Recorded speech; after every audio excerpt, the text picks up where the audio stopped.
Oh, those pesky Big Ten schedule makers. For the third time in the Ryan Day era, Buckeyes are starting with 3 conference road games out of their first 4 games. 2019, 2021, and now 2025. What a coincidence, Berm, that stat also has a bunch of 3s in it. I don't know how that happens, but it is a 3 things Thursday on the beat, so it's fitting. By the way, Buckeyes were 4-0 in both of those previous seasons. They're now 1-0 in the midst of this road gauntlet to start the 2025 campaign. What do you make of that number? I think it's fine.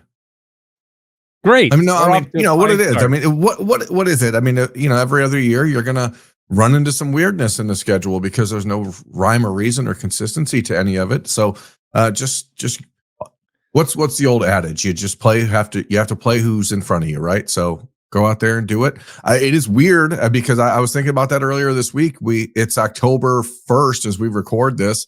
Ohio State's not going to play another game at home after this weekend for a month. It is very strange. One home game in October, one game in the Horseshoe in October. That's crazy. And the last one was September 13th. This stretch, it's got to be maddening. We spent so much time talking about Ohio State wanting primetime games and spotlight opportunities in the Horseshoe. How about just any? They're going to get one on Saturday night. It is homecoming. Minnesota will be in town, but the schedule is pretty strange to me. But again, as you said, there's nothing Ohio State can do but play the team in front of it and play the schedule that it was handed by the Big Ten.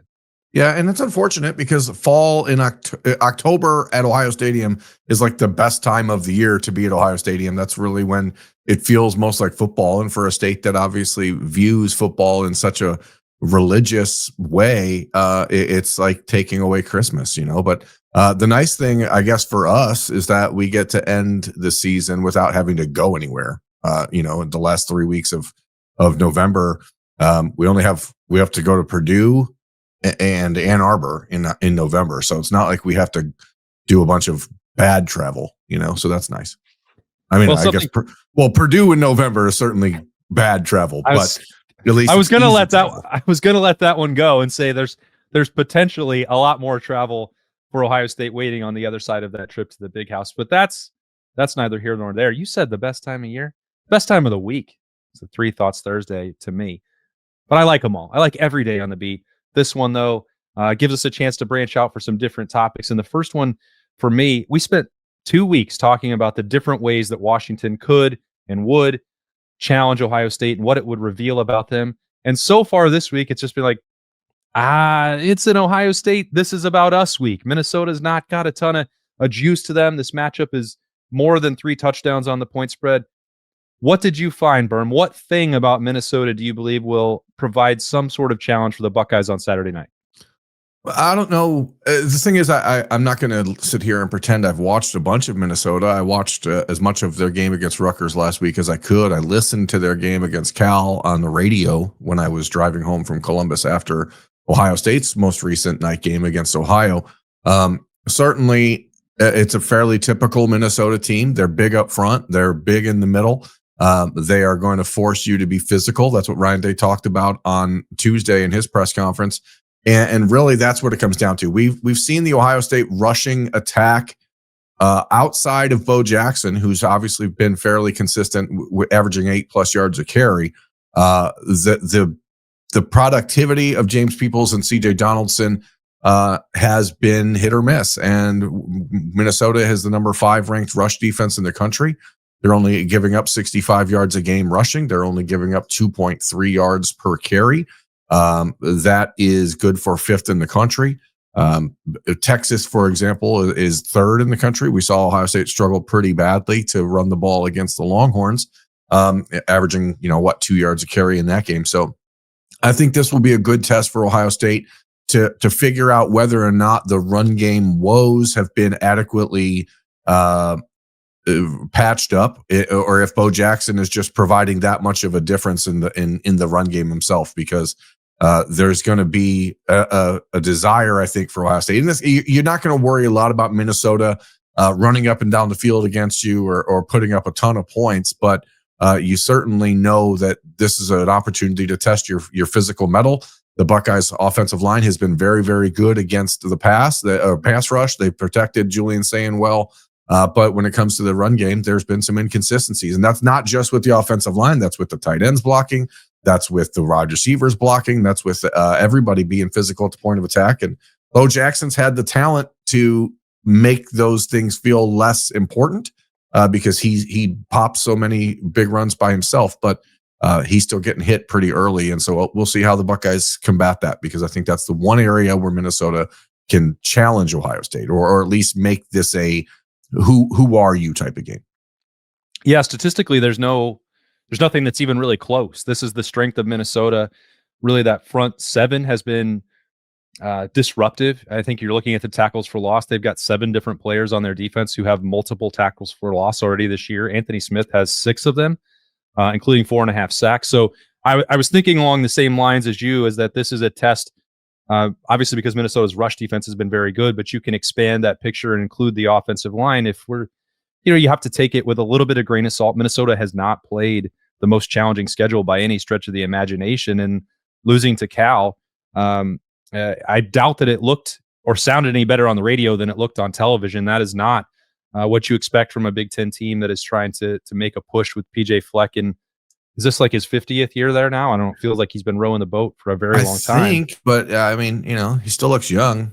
He does. Selling his soul. Just a beautiful, beautiful chest as well. He's been working out and not missing that day. So I think that's it.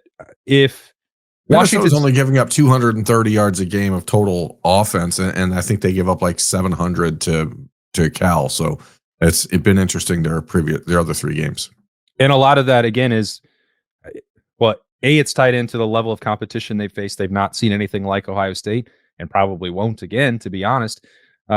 And B, like, they offset a lot of the negative work that they did against Cal by generating negative plays against the rest of the competition they've played. That is a huge pile of tackles for loss that Minnesota has created. So I thought Washington and their defensive front was more active than I thought they were going to be. And I thought that wound up being a good test, and one in the noise that the Ohio State offensive line passed. We've spent the last couple of weeks kind of, picking and prodding and seeing if there was going to be a change at right guard with Ethan Onyanwa making a push. Ohio State was very much content to roll with Tegra Shabolo a week ago against the Huskies. But, looking at that and finding the consistency and the way that the Buckeyes want to use Bo Jackson, CJ Donaldson, James Peoples, came away kind of impressed with the way that they were able to manage opportunities for all 3 of them a week ago. I don't know that that's sustainable in every single game, but if James Peoples is just going to be a little bit of that gadget player and a threat out of the backfield, I think that's fine in the meantime, because Bo Jackson has given a lot more than I think anybody would have rightly anticipated for the first month of the season. But yeah, if there's been an opening for a little bit of that skepticism, it's still been with the snap in, snap out consistency of the run game. And that would be the part that you look at Minnesota where they're most equipped to reveal something about Ohio State on Saturday night. Yeah, and I talked about it on Monday at Roosters on the live show there. For me, one of my bigger concerns remaining for this season is Ohio State's ability to stop the run. So that this is a game, especially if Darius Taylor returns for Minnesota. He's missed the last 2 games. He's their leading rusher, their leading running back. Their backup running back is out also. So maybe you don't get the best sense of things, especially if Darius Taylor doesn't play. But Minnesota is going to be well aware of the fact that that Ohio State is comfortable playing a slowed down game, a fast game. And Minnesota knows if they're going to have a chance to win this game, that's what they're going to have to do. So I don't think that the Gophers will throw the ball as much as they have throughout the early part of the season. Drake Lindsey, their quarterback, as I said on Monday, they're throwing it 55% of the time this season, which is a departure from the norm for them. But some of that might be because Darius Taylor's missed the last 2 games. So if he gets back and is healthy and is ready to go, I think you're going to see a heavy dose of Minnesota trying to test Ohio State that way as well. So it's the trenches, it's the run game, both ways, I think, that are the most interesting potential matchup snafu for Ohio State this weekend. Well, I wonder if we'll stay in the trenches as we head to thought number 2, which I was curious now, 4 games into the season, a third of the way through the regular season, Berm, which I didn't use to kick off 3 Thoughts Thursday in a major upset. Yeah, really missed the boat. Well, row the boat. Which is the most surprising position group on this roster to you? Let's define surprising. How do we quantify? Well, I texted it to you because this is the rare show where I said, here's the 3 thoughts that you can think about before you talk about them. And the way I phrased it was the group that has most exceeded your expectations for them. Okay, so there's two directions I could go here if we're talking about who's exceeded my expectations, because nationally, I think like the linebacker play would be the biggest surprise for people, because a lot of people had no idea who Arvell Reese was. You tried to tell them. You tried. I did try, but they wouldn't listen. But people are catching on to that. So I think nationally, there's a lot of people who might be surprised to be like, holy moly, who is this guy and why are these linebackers so different than they've been? That's not a surprise to us because we were aware of what Arvell was going to be. So there's 2 spots, and one of them is a drill down inside of it's the offensive tackles for me. It's not the offensive line in general, because I fully expected the interior of the line to be pretty good. And I think in some ways, the inconsistency at right guard has actually caused me to have less results out of that interior offensive line than I anticipated.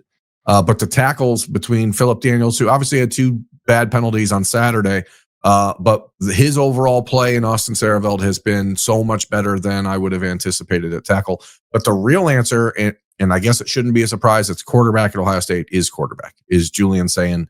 What he's done, the efficiency has been so much better than I expected in the first 4 games that, it's hard for me not to say that. I mean, I know that there's a number of different metrics to measure quarterback success, rating, and all those things. But as one of I think there's only 4 quarterbacks in the country throwing the ball for more than 10 yards per attempt. And Julian Sayin is one of them. And to be one of 4 quarterbacks throwing the ball that far down the field per average attempt and still leading the country in passing percentage at nearly 80%, is pretty remarkable to be leading in both of those areas. He's made smart plays. He's getting smarter every week. He's learning. The offense is obviously been intentionally slow, and that's something we've discussed multiple times and we'll continue to talk about. But to me, it's the offensive tackles and it's Julian Sayin, because they've been virtually perfect for 4 weeks, which is not expected. Yeah, I think with Julian Sayin, it doesn't qualify as a bold prediction to say this 5-star recruit playing for Ryan Day is going to be a really good passer. I think there was an expectation that would happen at some point. I think I'm with you. It's happened much quicker than I thought it would, especially coming out of the Texas game, where it's like clearly an effort made to manage that, get through that game, mitigate the risk, and then see what happens and maybe grow from there. And he made throws in that game. Even the opening drive, the throw to Max Clare that was dropped, was like, there wasn't a lot much more that Julian Sayin could have done. And he was setting, I think, the tenor for what this was going to look like throughout the season moving forward. He's not still a finished product, which is also crazy to say, given all the stats that you rattled off. But, if you had said this is what Julian Sayin's going to look like by the time Ohio State plays Penn State, I'd say, yeah, that makes a lot of sense. But the fact that it's happened by Washington is a real credit to Julian Sayin, for starters, but also to Ryan Day and Billy Fessler and Brian Hartline, and credit goes to these wide receivers as well. That also makes it easy, but the ball has just like 99.9% of the time been exactly where it needs to be. And that accuracy, whether we thought that would be the strength of Julian Sayin or not, is still a wonder to behold. It is awesome to watch. Yeah. It's shocking, though. It's a reminder of the expectation or the standard at Ohio State for the quarterback, because if you go back to that first Ohio State possession of the season against the number 1 team in the country at midfield, the disappointment was he didn't throw a 4th and 1 touchdown pass for 50 yards to Jeremiah Smith. And all he was doing was checking down to a 20-yard gain on 4th down against Texas, the number 1 team in the country, in his first drive of the season.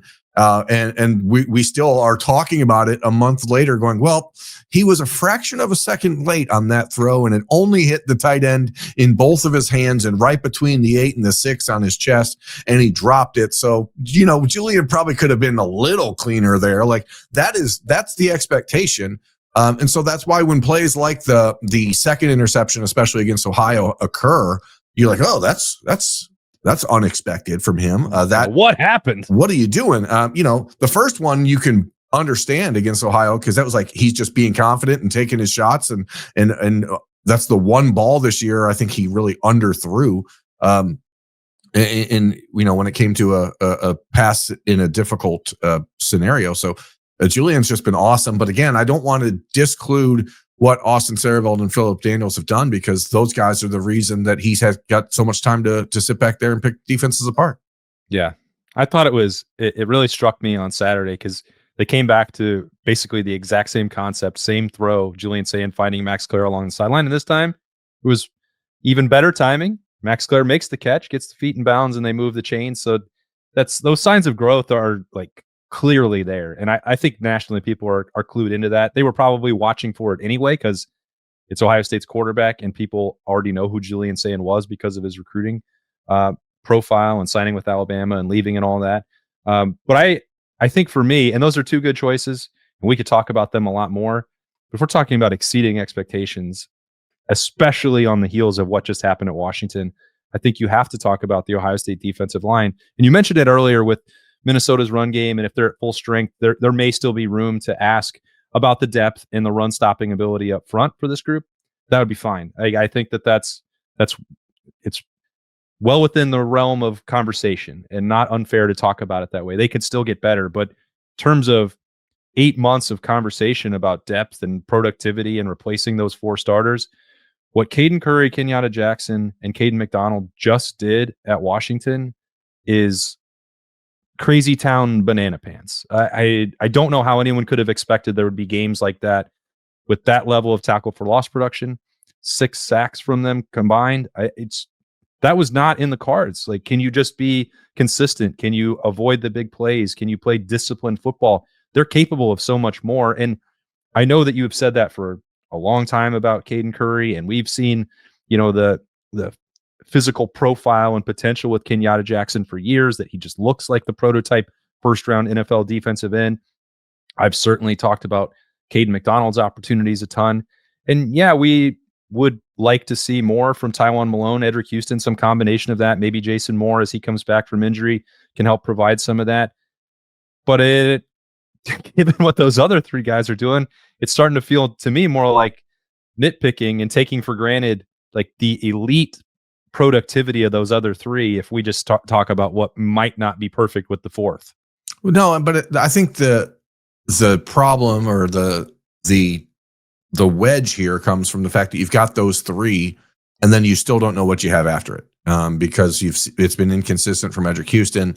Obviously, there's been some improvement and some stepping up happening from Tywone Malone. But Ryan Day talks too much about the length of the season and all of the things that are going to be required for a long-term success to continue to ignore. Defensive line was certainly one of those positions that I was thinking about for this conversation. But to me, there still just is not enough meat on the bone behind those guys. Yes, the especially Caden, they have performed at such a level that was above even our lofty expectations. And we are clearly and have been the presidents of the Caden Curry fan club here and Caden McDonald fan club for you. But those 2 have exceeded expectations in such a way that I think it's like a rising tide lifting all boats situation where you're like, hey, we can work with this. But then there still has to be someone else that is going to emerge and provide not just depth, but some explosive plays. And so if we see that out of Kenyatta Jackson last week, now if he's healthy and starting to feel some confidence, Ryan Day, I thought the most interesting thing that he said, or one of the interesting things he said on Tuesday about Kenyatta, was that his body language was better than he's ever seen it. And it's maybe hindsight's 2020, but I completely agree. Like on the field, it was a different version of Kenyatta Jackson. So if after the game, when we talked to him on the notebook, he was carrying himself differently. So if that version sticks around, watch out. Like sometimes you just need to have that afternoon that reminds you who you are. And I think Kenyatta had that. So now the question is, who else gets pulled along in that conversation? Is it Edric Houston time to step up? Is Tywone Malone going to make that next step? Someone's going to have to do it. Maybe this week it's Caden McDonald and Will Smith playing a lot together, because if Darius Taylor's back for Minnesota, maybe you see the Buckeyes try to get a little heavier in the middle. I think this position group discussion, who's exceeded expectations, it starts with Matt Patricia and everything that's going on with the defensive schematics, because they've been able through 4 games to obviously have the best defense in the country, but have done it in so many different ways and have done it in a way that has not exploited their weakness at all, which, they're finding ways to get creative. And Caden McDonald and Caden Curry have been so good when they're out there that it's giving time for the other guys to come along. And I think that's what makes their expectation surpassing performance so important and so valuable. I think it also, Birm, it ties into why Ohio State is playing at this tempo. If they have some uncertainty about the defensive depth, the more rest you can give them and the fewer opportunities that you have to put on the field to potentially expose your depth, the better you're going to be. So I don't have any issue with the way that Ryan Day is approaching this build into the season, especially in terms of tempo. We got a number of questions, though, about if that tempo might impact Ohio State's ability to win individual awards. I answered one of those for Question of the Day at Letterman Row on Wednesday about how that relates to Jeremiah Smith's Heisman Trophy chances. Maybe we'll talk about that as we go in here. I posed it to you, though. Who is the Buckeye that you are absolutely certain will win an individual award this year? Emeka Egbuka. Oh, okay. NFL Rookie of the Year. That's right. NFL Offensive Rookie of the Year. You can just lock that one up right now. I didn't specify. Man, you tricked me. Yep, you can lock that one up right now for Mech as the NFL's Offensive Rookie of the Year. I think we tried to tell people about him too, but nobody would listen. I think this is interesting because reputationally, I don't see any way Caleb Downs doesn't win the Thorpe Award. So I think that's like locked in. I think the conversation now nationally about Arvell Reese becomes so loud that it's hard to coming into the season. All the talk at linebacker was about like Anthony Hill and other stuff. I think that at Texas, who's played well, but Arvell has just captured the imagination of the country. But linebacker is sort of a niche position, and people judge it based on different things. Like, maybe some guys are going to have 160 tackles and Arvell will only have 75. And so you're not going to view him the same way if you haven't watched him play. Right. So to me, I mean, it's Caleb Downs. Like that's a no-brainer. I don't see how anyone else can win that award. Even wide receiver, where we know Jeremiah Smith is the best receiver in the country and should win the Biletnikoff. We've seen it in the past. Voters in the South especially like to give their votes to the Tennessee guys. Chris Brazell there at Tennessee is playing pretty well at wide receiver, so I'm not going to be surprised if he or Mekhi Lemon at USC end up winning the Biletnikoff just from a statistical standpoint. But it's Caleb Downs for sure. Yeah, I wanted to double check all of those numbers with Jeremiah Smith because the way that this topic was posed was, if with this slower tempo at Ohio State and depressing the numbers, the number of catches and opportunity, touches for everybody, if it's going down, is that going to keep Ohio State from winning individual awards? And it doesn't appear like that's actually it's not impacting Jeremiah Smith currently. No, his numbers are up.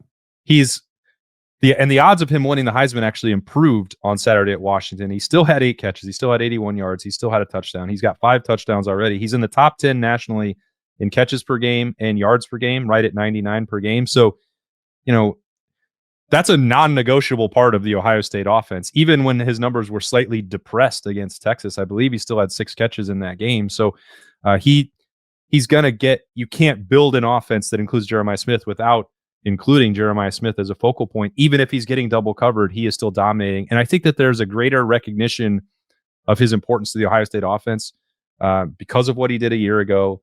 And everyone is aware that he's getting double coverage. And saw what he did in the playoff run. All that's going to be in the back of their mind. It's not supposed to count for voting for this year's awards, but you can't forget about it and what he accomplished a year ago and the level of attention that he gets both nationally and from defenses on a week-to-week basis still puts him in a position where I think the Biletnikoff will be his. It would be stunning to me if he doesn't win. I've seen crazier things happen with individual awards, but as these other quarterbacks falter, that's also playing into Jeremiah's betting odds to win the Heisman improving. He's currently 3rd amongst the favorites right now.